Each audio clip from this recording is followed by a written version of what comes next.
안녕하세요. 오늘도 사고와 보상에 대해서 쉽게 알려드리는 신세계 보상TV입니다. 오늘은 제가 교통사고가 나고 입원했을 때 내가 급여를 받지 못하는 부분 또는 내가 수입이 줄어드는 부분, 이런 부분들을 어떻게 보상을 할 수 있는지, 받을 수 있는지 거기에 대해서 알려드리도록 하겠습니다. 우리가 약관을 보면 수입의 감소가 있을 때 85%를 인정한다고 하고 있어요. 그래서 급여를 받지 못하는 경우, 그런 경우는 어떻게든 85%를 보험사로부터 청구해서 받을 수 있습니다. 다만 이번 기간 동안만 인정이 됩니다. 이거는 뭐 소송을 가셔도 어떻게든 이제 거기서도 그렇게 판단이 내려질 거고, 결국은 이번 기간 동안 내가 줄어든 수익에 대해서 85%를 인정을 받을 수 있으니까 보통 분들의 경우 85%가 나오고, 퇴원을 하시고 나면 사실 휴업 손해가 인정이 안 됩니다. 우리 약관이 부족한 점 중에 하나가 바로 그 위자료도 부족하지만 휴업 손해가 퇴원을 하시고 집에서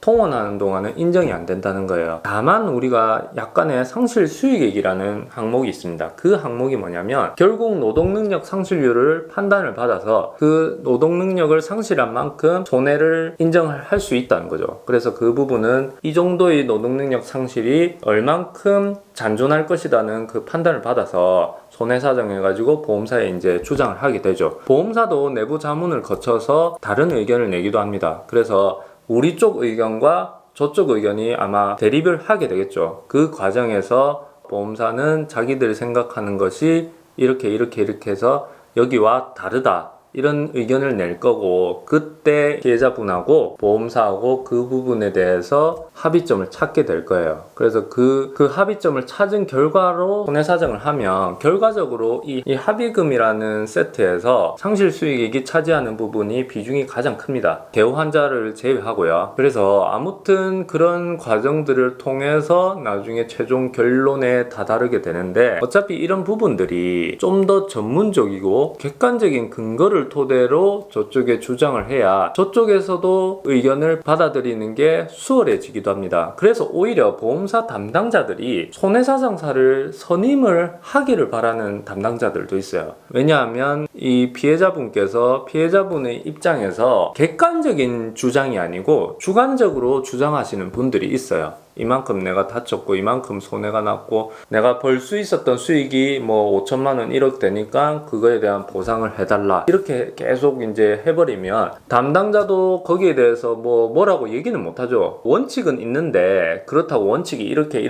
하니까 못 주겠다 이렇게 말을 못하니까 거기서 약간 피해자하고 담당자하고 대화가 안 되니까 이 건이 딜레이 되기 시작해요. 그래서 담당자도 바뀌기도 하고 센터장이 나중에 연락 오기도 하고, 그래서 오히려 전문가를, 손해사정사를 찾아갔으면 하는 그런 생각들이 있어요. 그렇다고 자기 입으로 또 손해사정사 찾아가세요 이렇게 말도 못 하거든요. 그래서 이렇게 다치신 분들은 꼭 손해사정사를 선임을 하시기를 권유드릴게요. 그리고 한 가지, 출퇴근 중 교통재해를 당하면 산재사고이기도 하고 교통사고이기도 하잖아요. 이때 사실 사람들이 어디로 가야 되느냐 이런 부분들을 많이 하는데, 그건 사실 택일의 문제는 아니에요. 다만 산재로 갔을 때는 입원 승인기간과 통원 승인기간이 따로 잡혀요. 그런데 퇴원을 하고 통원하는 순간에도 휴업급여가 그대로 인정이 돼요. 그렇기 때문에 그런 부분에 있어서는 사실 산재가 좀 많이 유리하다는 점, 그리고 과실상계가 없다는 점,